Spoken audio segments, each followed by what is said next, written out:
BJP সারি না ত্রিপুরা মতার জন্য তারা জনের ভাতৃ তুরু মহারাজা কি মহারাজ কি মহারাজ কি। এটা কোন গ্রাম? পশ্রামপাড়া জলচন্দ্রপাড়া বিজয় ভরা বিজয় জলচন্দ্রপাড়া তুমি মিটিং করছো আদা মানে আমরা জলচন্দ্র কুমার এটা কোন পাড়া? জলচন্দ্রপাড়া।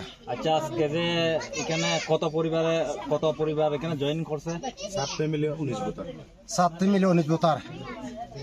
তাই আমি যে বিজেপি সরকার আদালত থেকে করছি রেশন কার্ড আইছে কিন্তু রেশন কার্ডটা দিছে না আমার টাকা নাই লাগে রেশন কার্ডটা পাইছি না টাকা দিতে পারছি না রেশন কার্ড আমার নাম কাটিয়া আরেকজনের দিয়া দিছে। কে তোমার টাকা টুকাইছে রেশন কার্ডের লাগে? জিদ্দিলাল চাকমা। কত টুকাইছে? 500 টাকা। কিতা কয় মানে 500 টাকা না দিলে রেশন কার্ড পাইছি না। দিছে নি রেশন কার্ড? না এখন রেশন কার্ড নাই আমার। কত বছর হইব? আদালত থেকে আমার হয়েছে এখন রেশন কার্ড নাই এখন আমার এই লাগে আমি তাত আইয়ে পড়ছি এখন।